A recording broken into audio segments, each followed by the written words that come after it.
ภาษาจีนเตี้ยจิ๋ว When she taught and she made me speak in Teochew Chinese dialect to me แล้วก็สอนเราด้วยหนังสือจีนเล่ม1เล่ม2เรา2คนก็เรียนเล่ม1เล่ม2เล่ม3เล่ม4เล่ม5เล่ม6 So both Ajahn Komol and I had to study the Chinese textbook and book 1, book 2, book 3, book 4. แล้วใครจะถามว่าอยู่เรียนอยู่เรียกว่าอะไรไต่ฮักเสียวฮักแล้วไม่รู้เรื่องเด็ก6ขวบ10ขวบไม่รู้เรื่องฮะ That's why when we were asked like which grade are you in, we were not able to tell because we only know that our textbook numbers. มีคนถามว่าอยู่เรียนหนังสือจีนเรียนถึงแค่ไหนตัวงูแฉะ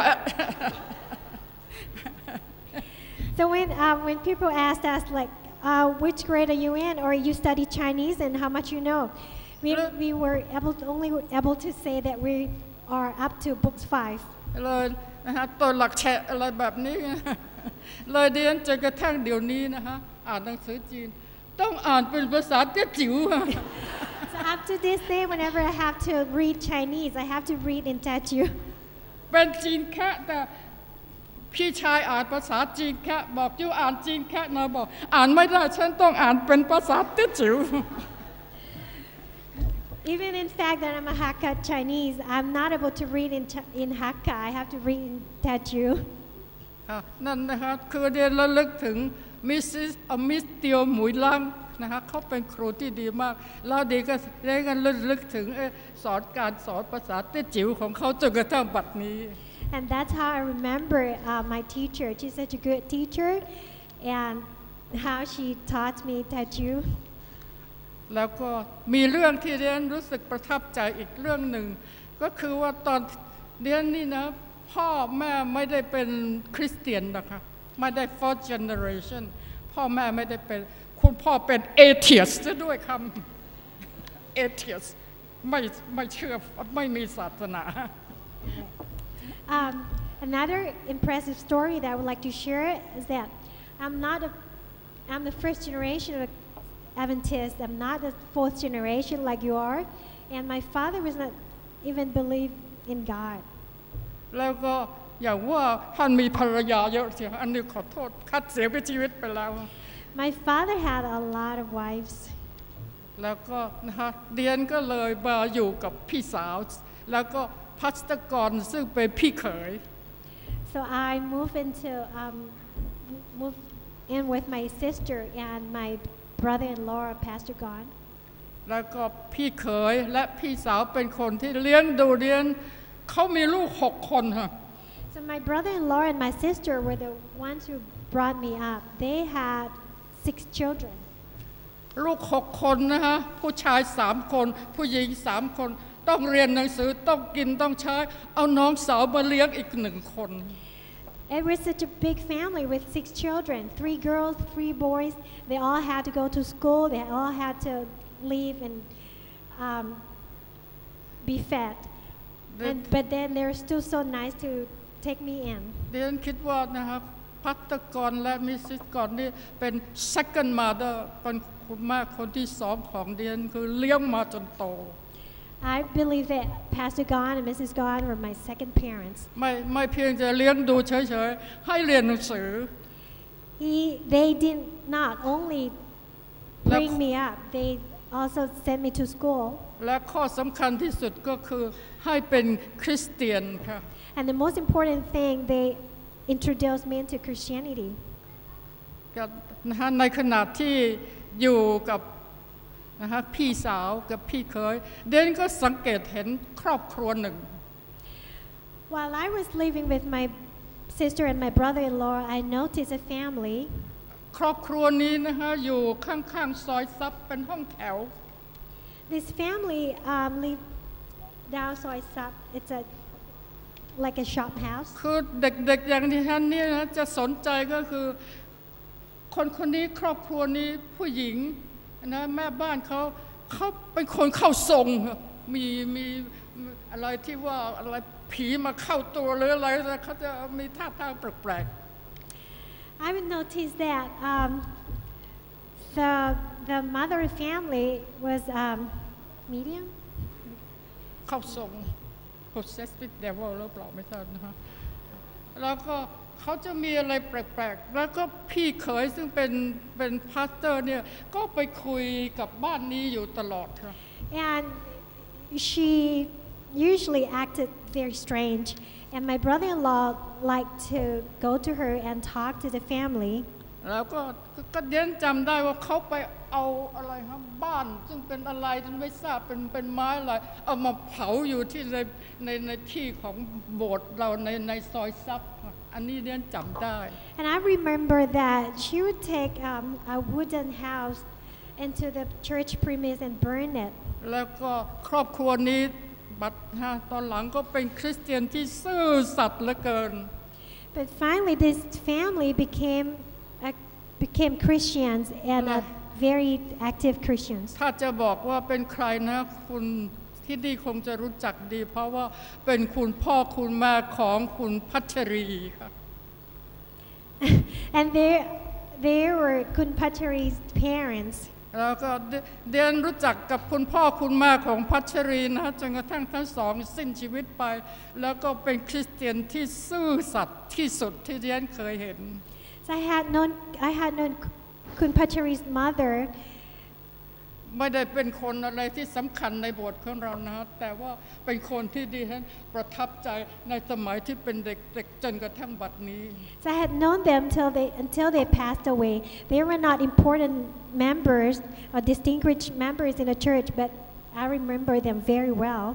เวลาเดียนคุยกับคุณพัชรีหรือเดียนเรียกว่าซื้อหยินนะคุณซื้อหยินคุณพ่อคุณแม่ของคนเดียนรู้จักมาตั้งแต่อายุ6 ขวบแล้วนะตอนนี้86แล้วค่ะ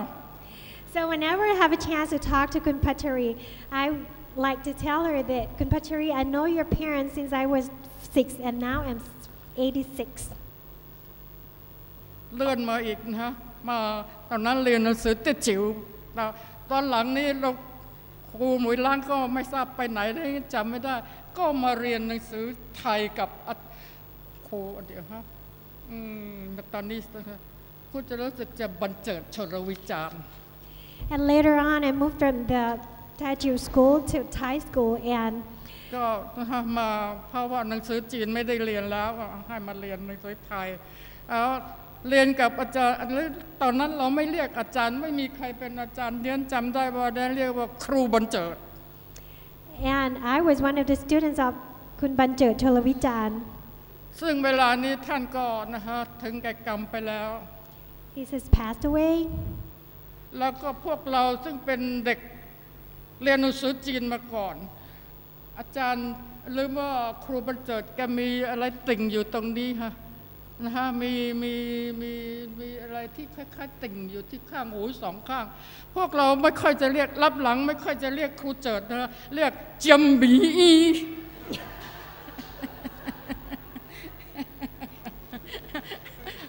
จะมีลูกแก้มอีว่ามันเหมือนลูกแก้มอีค่ะ Because we had been educated in Thai Jew and when we moved into the Thai class the teacher had มีอะไร a little thing ติ่งฮะเป็นติ่งฮะที่เหมือนแก้มอีฮะ on his face like a little piece of fruit on here so behind his back we would call him names of like เกียมอี แต่ว่าครูเกียมอีของเรานะเป็นครูที่ดีที่สุดค่ะ Well the teacher เกียมอี was the best teacher we ever had เพราะว่าท่านมีหลักสูตรที่ว่าถ้าพวกเราเรียนป .1 จะต้องเรียนหนังสือป .2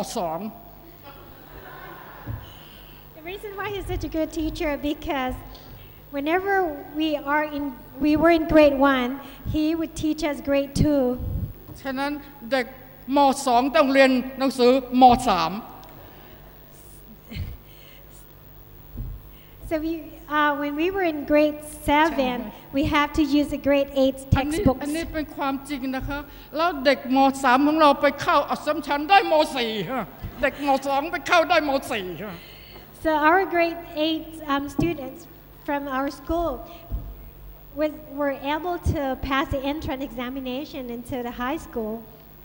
เดินเคารพนะคะครูกุญเจิดอย่างมากที่สุดเพราะว่าท่านเป็นครูที่ให้ความยุติธรรมกับเด็กทุกคน I highly respect Kru Banjert because he's such a fair teacher.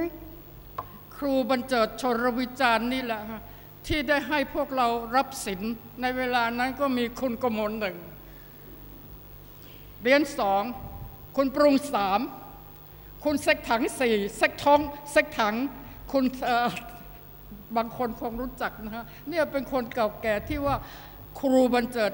ได้เรียกมาหรือไม่ใช่เชิญมาหรือกล่าวให้พวกเราเนี่ยนะฮะได้ถวายกายได้ถวายใจให้กับพระผู้เป็นเจ้าแล้วรับศีลรู้สึกว่าตอนนั้นเราจะอายุ15-16หรืออะไรตอนนั้นนะเป็นลูกศิษย์ของครูบัญเจิดรับศีลพร้อมกันในเรา10 คนแต่เวลานี้คิดว่าเหลืออยู่2 คน It is this Kru Banjert that converted us. We were about 15 or 16 back then, and there are 10 of us that were baptized at the same time, but there are only 2 left now. วันที่11เดือนหน้าภรรยาของคุณปรุงโทรมาบอกว่าเขามีงานศพของคุณปรุง On the 11th of August, Kun Prung's wife called and informed us there will be a funeral of Kun Prung. เราเดียนก็ตอบไปว่าเราไปแน่นอนเพราะเราเป็นศิษย์ร่วมเป็นนักเรียน Adventist รุ่นสมัย 1936 มาหรือ35หรือ3อะไรเนี่ยรุ่นเก่ากึกเหลือเกินค่ะ So I told her that we would definitely go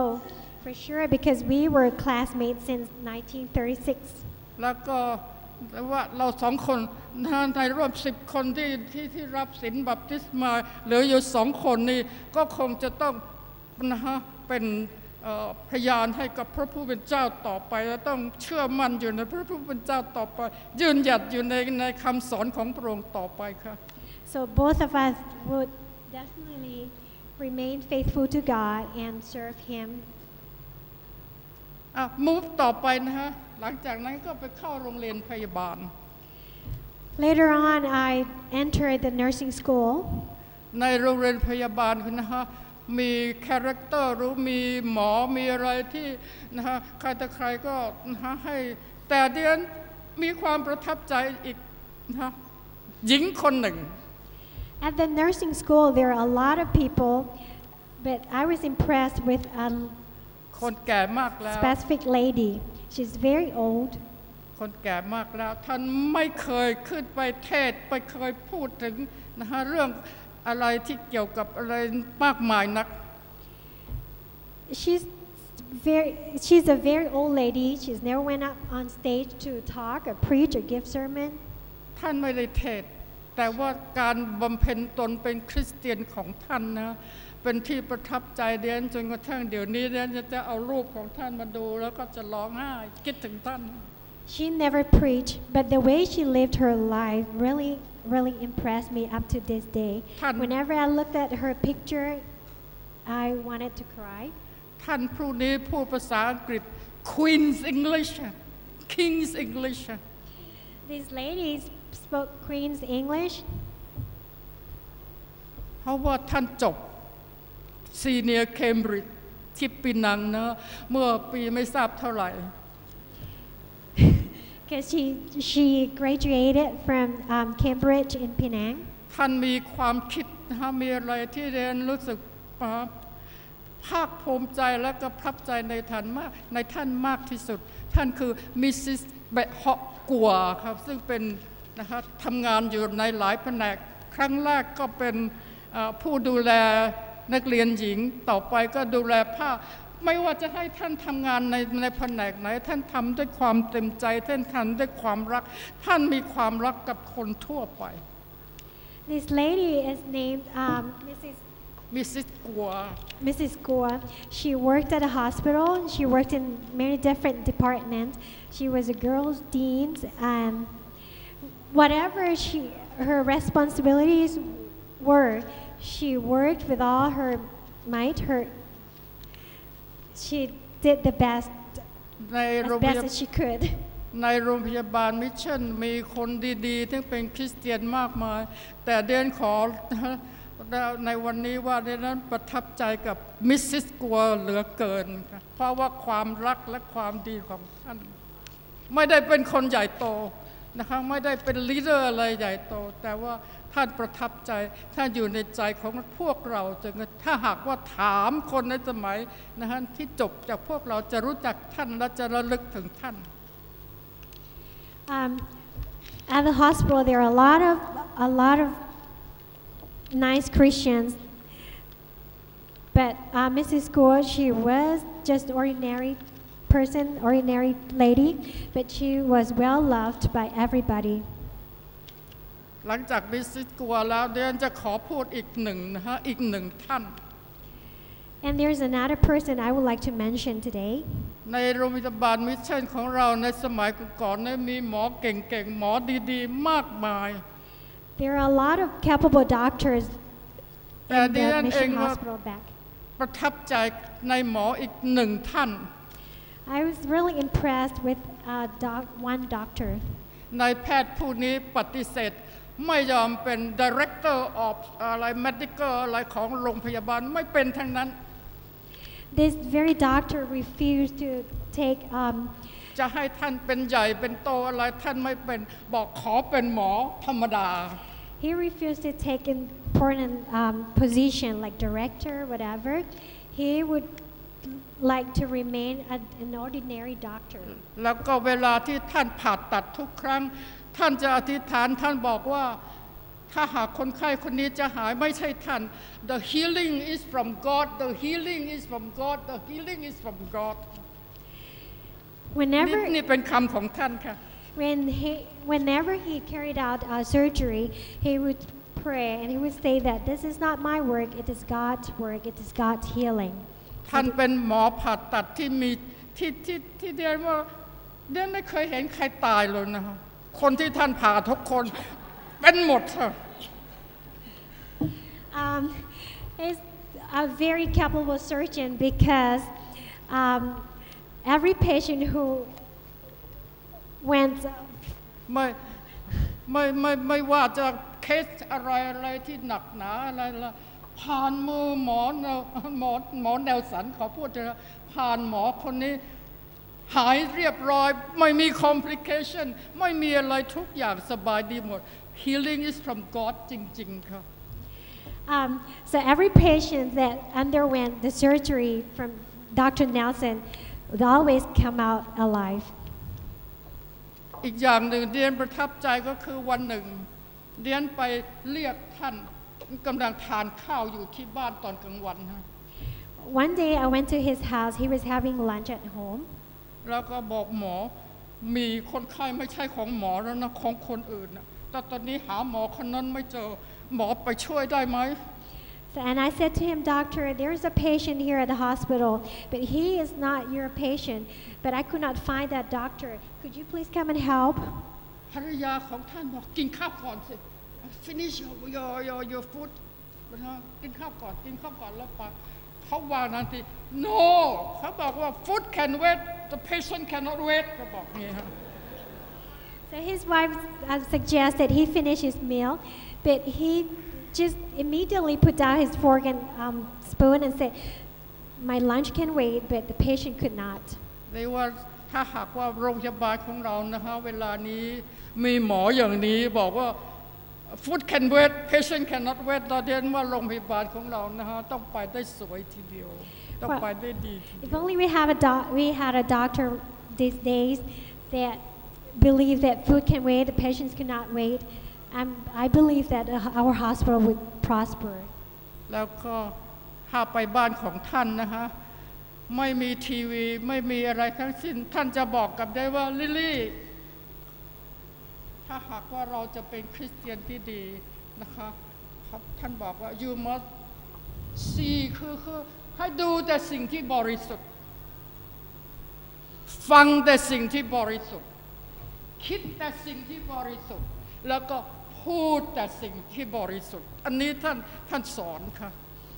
And if you went to his house, you would not find any TV. And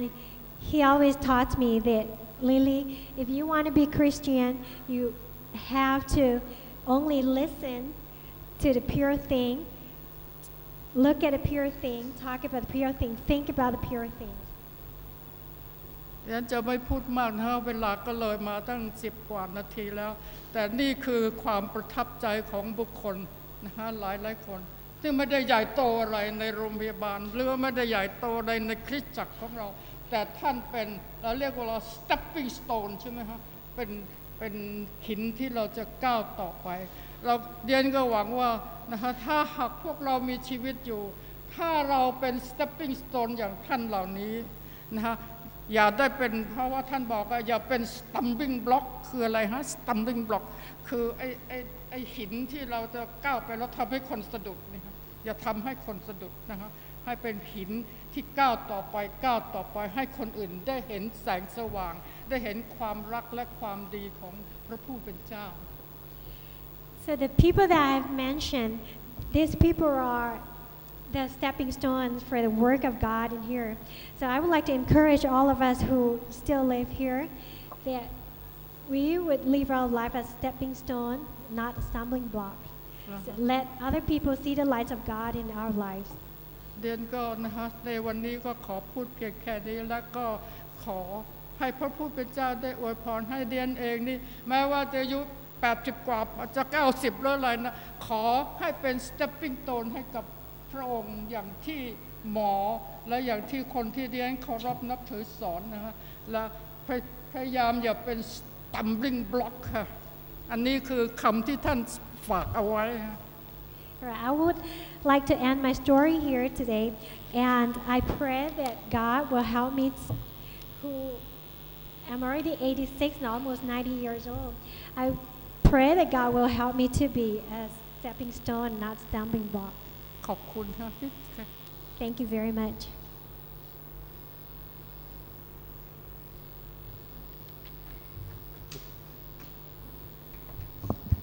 ครับขอบพระคุณเป็นอย่างสูงนะครับสำหรับท่านผู้อาวุโสทั้งสองท่านที่ได้กรุณาสละเวลามาแบ่งปันสิ่งดีๆประสบการณ์ดีๆรวมทั้งเกร็ดความรู้มากมายนะครับทำให้เรามีความภาคภูมิใจในความเป็น Seventh-day Adventist ในประเทศไทย Well, we're very grateful to both Ajahn Komol and Ajahn Lily who have shared with us the story of God's work in Thailand. และสิ่งที่ท่านได้แบ่งปันให้กับเราในวันนี้ไม่เพียงแต่เป็นเกร็ดความรู้ให้กับเราแต่ในขณะเดียวกันสิ่งที่สำคัญที่สุดคือสิ่งที่ท่านได้พูดได้เป็นแรงบันดาลใจให้พวกเราซึ่งเป็นชนรุ่นหลังทำงานรับใช้พระเจ้ามากยิ่งขึ้น They did not only share with us the knowledge of the story in the past, but they also inspire us to faithfully serve God. ครับขอบพระคุณทั้งสองท่านอย่างมากมายอีกครั้งหนึ่งและขอพระเจ้าทรงประทานพระพรให้กับทั้งอาจารย์สันติและอาจารย์ลิลลี่สันติมาลาพงศ์ครับ So thank you very much both Ajahn Komol and Ajahn Lily Santimalapong. May God bless you. ครับก่อนที่เราจะจบรายการนะครับเราจะมีเพลงพิเศษอีกเพลงหนึ่ง Before we end our program today, we have another special music. เพลงนี้จะเป็นเป็นเพลงพิเศษที่ถวายโดยสมาชิกรุ่นวัยรุ่นของเรานะครับน้องแอนนี่โพครับ The special number is dedicated by Annie Paul. She's the Adventist of the น้องแอนนี่โพเป็น Adventist รุ่นที่ the fourth generation. 4ครับขอเชิญครับ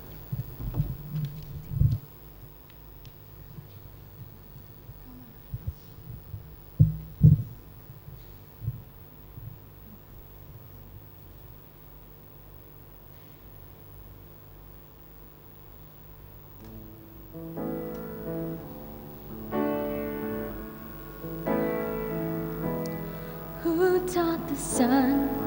where to stand in the morning? And who told the ocean you can only come this far? And who showed the moon where to hide in the evening? Whose words alone can catch a falling star? Well, I know my Redeemer lives.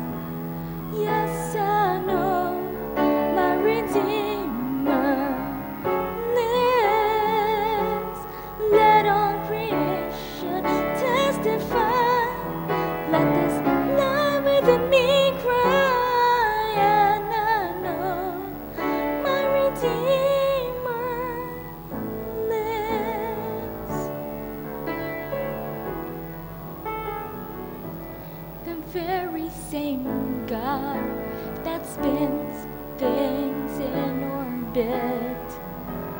runs to the weary, the worn and the weak, and the same gentle hand holds me when I'm broken, who conquered death to bring me victory. Well, I know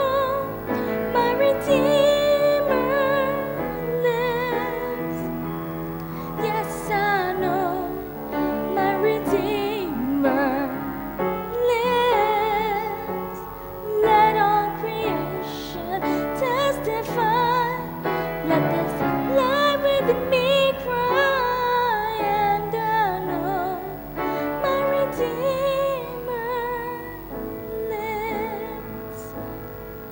Let all creation testify. Let this life within me cry, and I know my Redeemer lives.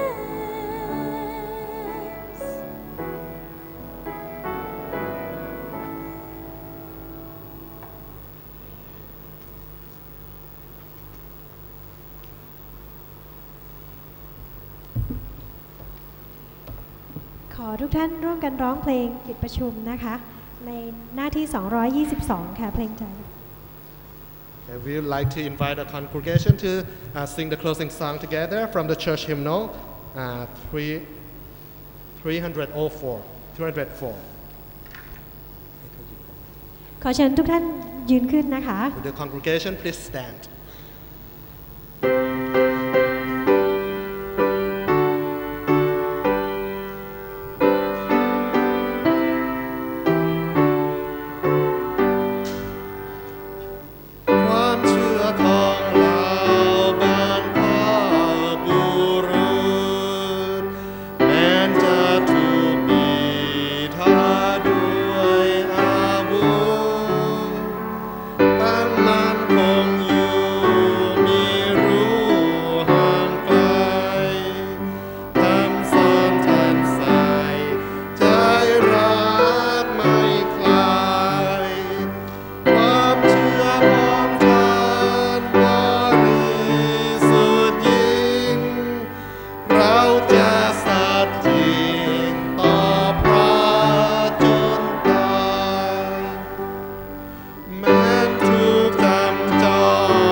เรียนเชิญท่านผู้ปกครองอาจารย์กิติพันธ์ตันตระรุ่งโรจน์อธิษฐานปิดนะครับท่านเป็นสมาชิก Adventist รุ่นที่2ครับ We would like to invite Elder Kitipan Tantra Lunglod to say our closing prayer. He's the fourth generation of the second generation of Adventist in Thailand. เรา